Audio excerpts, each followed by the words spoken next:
So you may have noticed that we have a new companion. I just rolled her before I started the broadcast. She is not an actual character in the game. You can hire and create from scratch extra companions to tag along with you at various inns. So I made a third level druid, Luani. She is based off of one of my other favorite watchers, an island Almala, who can turn into a giant boar woman and, gore people with her mighty tusks. We're going to learn more about the druid class when we get an actual druid companion, but for right now, I just wanted to advise you that Tamwen has hired a strangely quiet mercenary. She's a benevolent, diplomatic sort of person, and she has seen that Tamwen is in charge and that Tamwen has an attitude, so she's just going to stay quiet and help out as best she can from the back. Because Tamwen has decided she wants to go diving into some very dangerous ruins today. Before she does that, though, she wants to talk to Eder, because where she wants to go is the ruined temple of Eothas. So she wants to learn a little bit more about Eothas from him before she goes ransacking through his holy place. Makes two of us. What is there to know about Eothas, she asks him. If you're looking to find religion, maybe you want to start with a god that hasn't been burned to dust, but I won't stop you. Eothas, he was a young man with a silver crown. Carried a candle around with him. Sounds like I'm giving a bad eulogy here. He was a lot of different things to different people, I guess. Rebirth, redemption, light. Out in the country, he's Gone, the farmer who helps all things pass, seasons and people both. He watches over the weak, does Gone, sees imbalances made right. You could see why all the copperless rowdies around here might take a liking to someone like that. He was real popular here for a time. These days, you won't find too many worshiping Eothas in the open. It's hard to know who still does it in private and who's given up. Feels like I'm the last one sometimes. If that's the case, he deserves all the mourning. Do you still worship Eothas? In my way. I don't suppose he expects me to show up at his temple these days. Not much left to do for him other than keep his memory alive and keep hoping that he's just been playing a joke on all of us these past 15 years. Far as I know, he hasn't said anything to anybody since the Godhammer detonated. Why worship him then? Well, if it turns out he's not dead and I gave up on him, I'd have betrayed my God twice. Even the God Redemption's got to have standards. I'd probably be reborn as a fat Almawa's horse.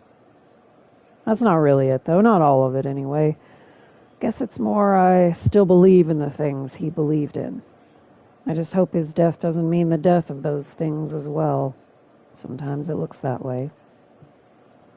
Why did you choose to worship Eothas in the beginning? Raised that way. My family's been Eothasian going way back. Suppose it wasn't much of a choice at first. Don't know for sure why my family started worshiping him. Probably because of Gone looking after folks like us.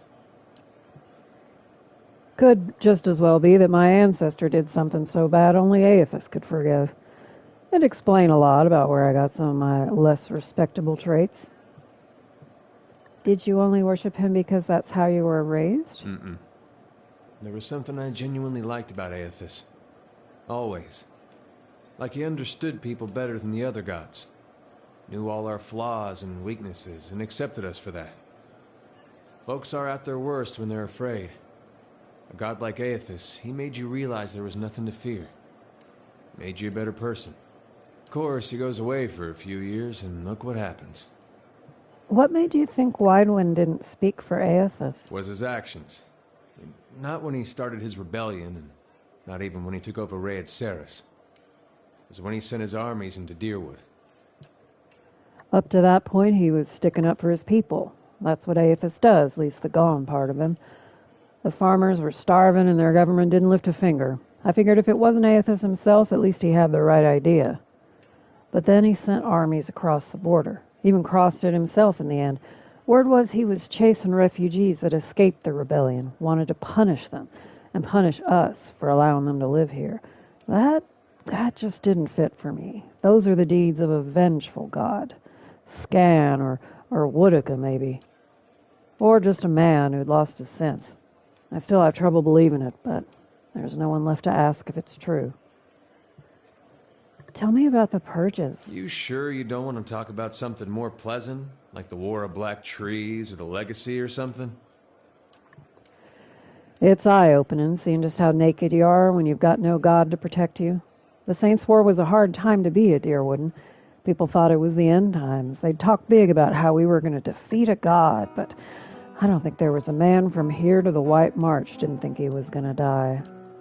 It does something to you, thinking you're going to die at someone else's hands. There's a rage that comes, indignation. Imagine a whole country full of that. Might have been Cold Morn that started it, town near the border. They let Widewood march right on through. Rest of Deerwood cursed their names till the end of the war. Some say it was the Eothasians in Cold Morn that persuaded the town not to oppose the army. Others said it was just cowardice. It was like the Legacy that way. No one knew the real reason, so they just picked whichever one best suited what they wanted to believe.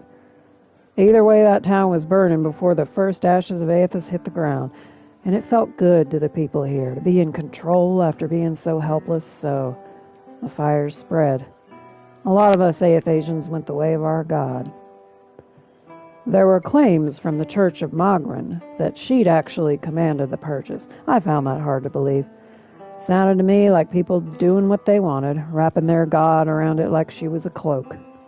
Then again, that's what I thought about Widewood. What's on your mind? So, as you know, I'm perfectly happy to skip text that isn't relevant, and I really felt that all of that was pretty important to the whole story that's being told here. And it's pretty relevant, especially to what we're about to go and do. So I wanted to share that now. I am a storyteller, you just gotta trust in my thing. If I'm telling you, it's relevant. So here are the ruins of the Temple of Eothas that Tamwen has honestly been curious about since she got here.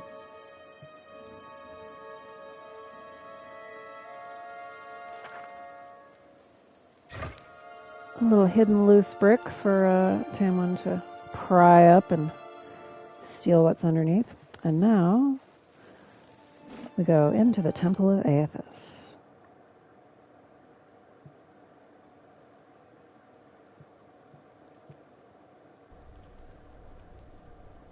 I haven't been in here for, must be 5-6 years. Used to be real nice. Bright. Warm. A rising sun and the 3 dawn stars, the symbol of Eothas. There's a man there. He says, "Hello? Who's there?" His face is pale and damp with sweat. His sleeve is soaked with blood. He says, "Have a care if you mean to go in. This place is not so empty as I thought." And he looks at Eder. "Paying your respects, Eothasian? A little risky, isn't it? Think what the townsfolk would say. Safer down here than up there, even with the rats as big as they are." A faint edge of hostility belies Eder's playful tone. "This temple isn't what it used to be. Probably for the best, times being as they are. Ugh. I'm no looter, if that's what you're thinking. Not one of his types, either." He jerks his chin toward Eder. "Just wanted to do some good, I suppose. Got my arm clawed up for it. Maybe you'd have better luck." "Better luck with what?" "These ruins around us used to be a temple of Eothas, the scattered god, a grand temple at that. His worshippers would come from all over the Deerwood, from Raed Saris even." Eder says, "Not so much from Raed Saris these days." "Until the war, of course. Even then you'd get some of the stubborn ones, the ones that couldn't get it through their heads that their god was dead and gone." Tamwen says, "Is this really the time for a history lesson?" Just giving you the full story is all. What I want is deeper inside the temple where the priests live. Lord Ryder had them killed, same as the poor bastards on that tree outside." The temple's been sealed up for years since, until just a short time ago. That's where I got involved, and you now, I hope. The priests, if you can find their remains, well, maybe we can finally give them a proper burial. Tamwen's pretty much here to just loot the place top to bottom, so she figures she'll find him and says so. By the flame, I owe you a good turn, but listen, the temple's been sealed off for so long, it's crawling with creatures, but if you get past them, the priests would have been down on the lower floor. They'll be there still if they're anywhere. Those priests had all kinds of secret chambers, switches in the walls, trick sconces, that kind of thing. Keep an eye out and take care down there. I wouldn't have to send someone else after your remains. I'll wait here by the stairs and keep a lookout. Maybe try to patch myself up some. All right, Wartan.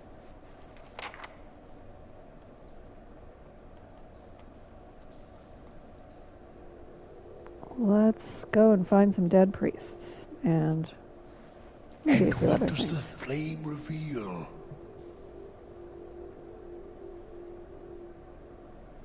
This place has definitely seen better days, all right. Okay, it looks like we've got some wisps up ahead. So we're going to want Eder, and then we're going to want... I'm blanking on his name because I just hate him that much. We're going to want Eder and Endurance to do suppress affliction on him because those wisps are going to confuse him, as we know. I'm trying to remember... the PlayStation controls make so much of the important controls really difficult. It's much easier on the PC, so please pardon some of my really clunky attempts at controlling things here. Okay, so we want suppress affliction.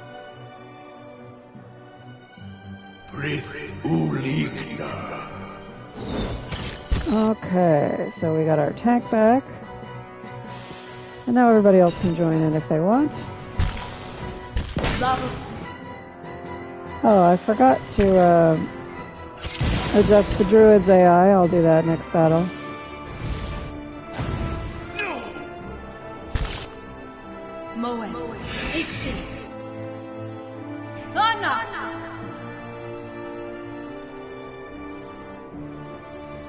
Alright, we're done, aren't we?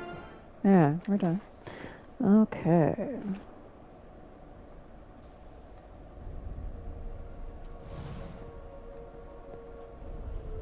The parchment is worn and tattered, and the ink upon it faded. It says, in this time of hardship, must have just as much faith in ourselves. And that's all that can be read on what remains of the sermon of Eothas there. Easy does it. Eothas is my favorite god in Pillars of Eternity. When I play as myself, I play as a priestess of Eothas, actually, because I'm all about redemption and rebirth and all that good stuff. Also, it's just really fun to play as a priest of Eothas for story reasons. Let's kill some spiders. This is not a super difficult battle, so I'm not doing a lot of strategy here. Oh, but that does remind me that I want to adjust her AI. We're not going to be doing per arrest abilities, and she's going to be defensive.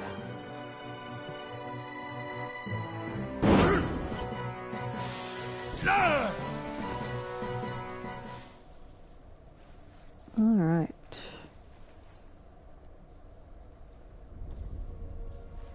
Let's see here. Oh, more spiders. And of course, Eder's all the way in the back. I almost called him Eothas just then. Did I do that before?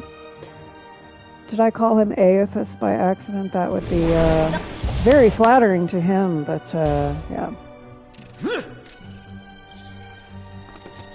The perils of worshipping a god that starts with the same letter as your name. Stuck over here. Yeah, Tamwen was in front, so the spiders did a number on her. I was just trying to get in this box here. There's a letter home from someone, if you want to read it. It's just sort of a little mood setter for the fear that Eothasians were starting to feel toward the end of this period where they were being suspected and eventually hunted to death. And you see a little pink, that sconce turned pink over here because it's a secret door. Now, since we started at the southeast corner of the map, you know we're going to be ending up in the northwest. That's just how these dungeons work. So let's work our way around and get to the northwest corner last.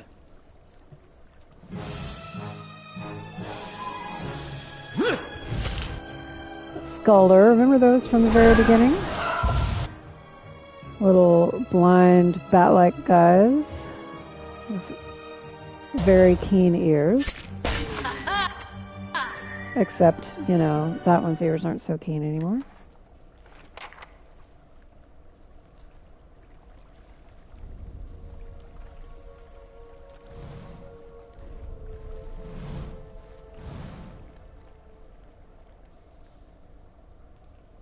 Oh, there's another one over there. But I was turned around nicely in our formation, so Eder ended up closer. I keep trying to call him Eothas. I'm sorry I keep confusing you with a god, Eder. I mean, I like you, but not that much. Easy does it.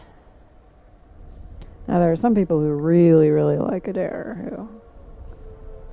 I mean, you know what I mean. Really, really like it.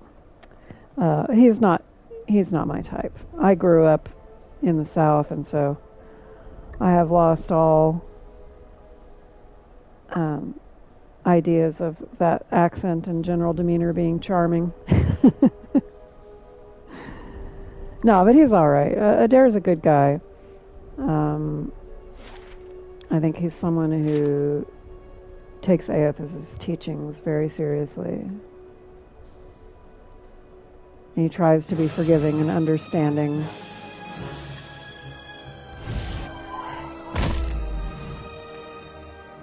He reminds me a lot of my best friend Ren likes to make characters that are very Eder-like, sort of, you know, country boys with a good heart, a little on the macho side, but also sensitive. It just really strikes me as a very Ren-type character.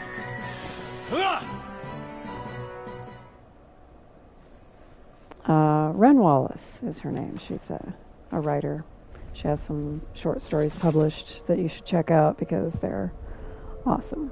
This is a very long and not particularly relevant text, but I'm going to put it all up on screen just in case anybody wants to read it. It's all about monsters of the Deadfire Archipelago, which, strangely enough, we never will end up seeing, despite eventually going there in the next game. We don't see any of the guys in that book, really, I don't think.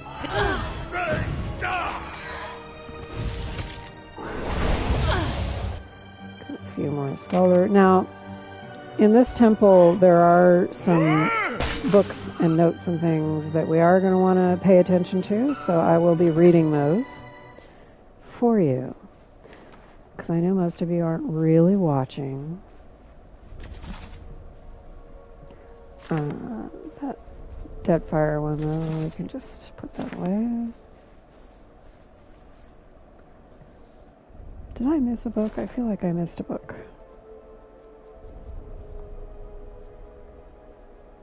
Nope. We're good. Okay.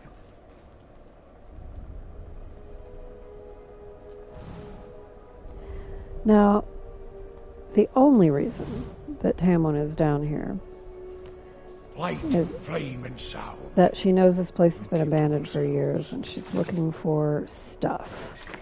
And she was finding a few coins, you know, a few spare potions and things, but thus far, nothing too terribly interesting.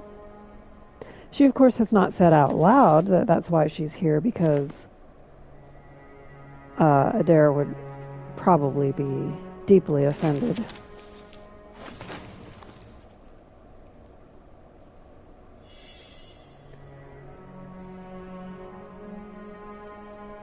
There.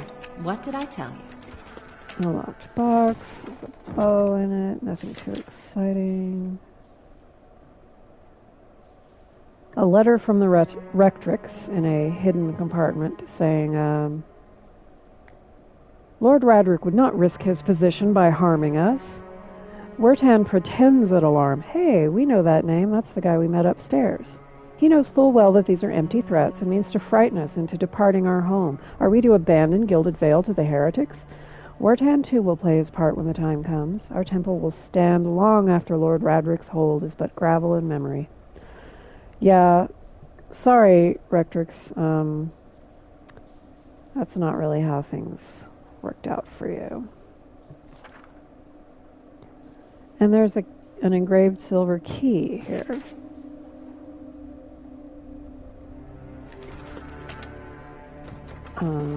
And then there's another thing in this room that is pretty important, although it doesn't seem so at first. First, there's just a nice little Eothas parable, which I do recommend you pause and read, because it really gives an idea of the personality of some of the major gods that we're going to be dealing with in this story. So yeah, check that out when you get to the chance. This book of verses is another story. So someone's marked a verse with a small blotch of ink. And this is again about Eothas. This is some like scripture or what have you. But this is more relevant than you might expect. It says, Eadnung, the right hand of the shining god, speaks. And then Sargamus speaks. His voice swept forth with the heat and force of the bright day's sun. And then Modagund spoke. Her voice was the songbird's final hymn bidding farewell to the day's light. And then Eadnung speaks a second time. The right hand of, what was it? The right hand of the shining god speaks a second time at the very end. So, if that's a story that I'm assuming Eder is familiar with, that's what I'm going with for some things that happen a little bit later here. But it's a really interesting and subtle clue to a thing that we're about to run into in the dungeon, and I just love it. There are other ways to figure it out, but that is one of the most subtle and one of the coolest ways, I think. Let's see. Did we see this middle room yet here? I don't think we did. How do we get in there? When in doubt, you just click the pointer there and see where they go.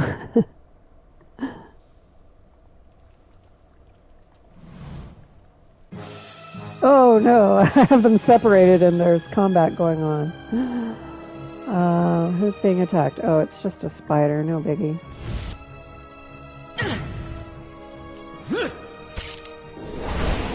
Luani, why aren't you changing into a giant boar? That's like the whole point of you. Anyway. More spiders. I guess we hadn't gone this way yet. Kinda stuck over here. Yeah, spider webs will do that.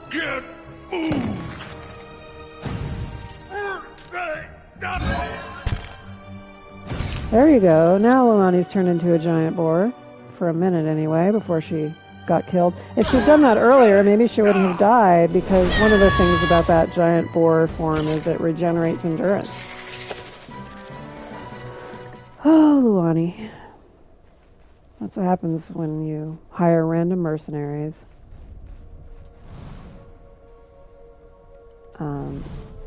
This is obviously a room that we did not thoroughly explore.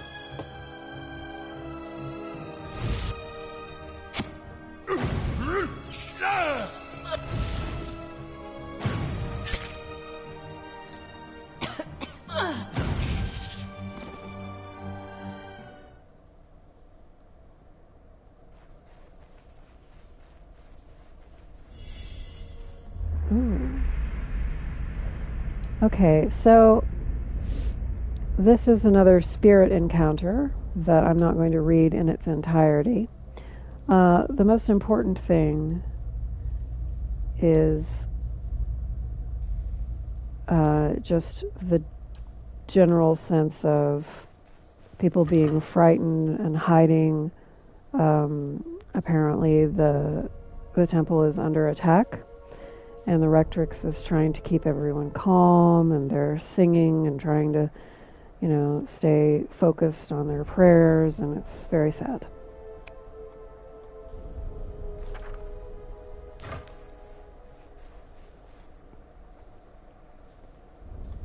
Okay. Let's get back to that room I was trying to find, which was this one.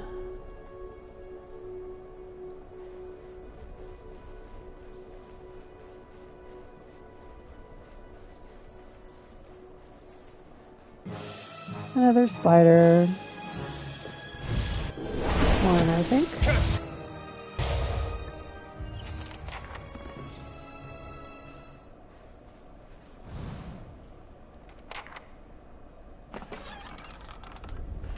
Camping supplies, and then another note. This is another clue to what we're going to find. Rectrix Oberka says blah blah blah, and then forgot and struck the largest bell first rather than second. The rest is illegible.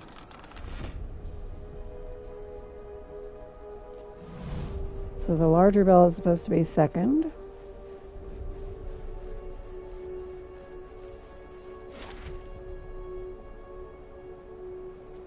Now let's head over this way.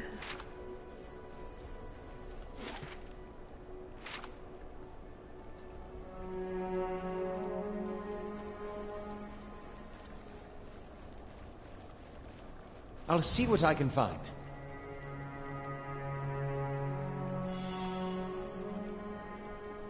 There's a trapped box here. I'll teach you a lesson. Very aggressively. Very aggressively opening this lockbox. There's a ring somebody could use. I'm going to put that in her inventory for now. I'm not going to be using I'll teach you a lesson.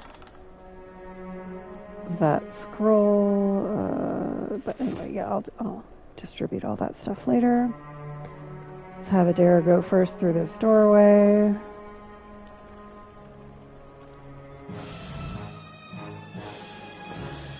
Quite a few Skuldr in here.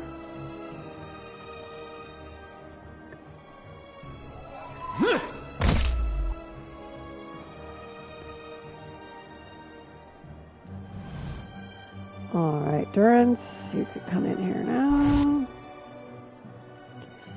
And I'm going to have to manually have her spirit shift because otherwise she does not seem to want to do it.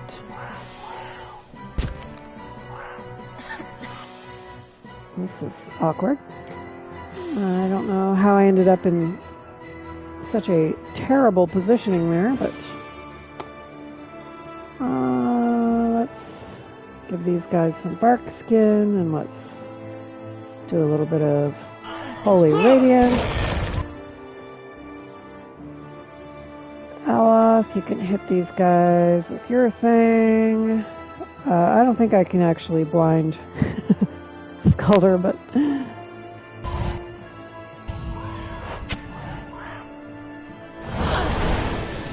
there we go. That holy radiance helped us out a little bit.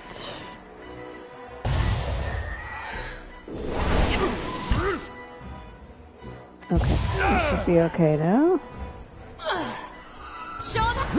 That looked... Alright, now a spirit appears, and we get our last clue. The right's going to begin without you. You hear the tolling of a bell, the warped tone of the right hand, the first of the dawn stars to appear in the night sky, and the last to fade in the dawn light. You pray that this is the first of the chimes and not the last. So you know that right hand is first and last. And that might remind you a little bit of the story we read where Eothas, the right hand of the shining god, spoke first and then also spoke last. And if you just follow the exact order of that little story, verse, parable thing, whatever it was, then that tells you what order to strike these bells that we're about to see. Because this door is locked. However, I believe that silver key I found in the hidden tile also opens the door, but that is not as fun as doing it this way. Right bell, and then the middle bell, the noonday sun from the story, and then the left bell, the evening star, and then that first right-hand star again. Their discordant voices meet in one powerful rising rush of sound. It seems to fill the whole of the temple, a driving flood of song that drowns all other thought. A passage to the lower level swings open. And there it is. And we're actually going to pause here, and we'll wait until next episode to go down to the lower level. But thanks for coming along with me for this first part, and I'll see you next time.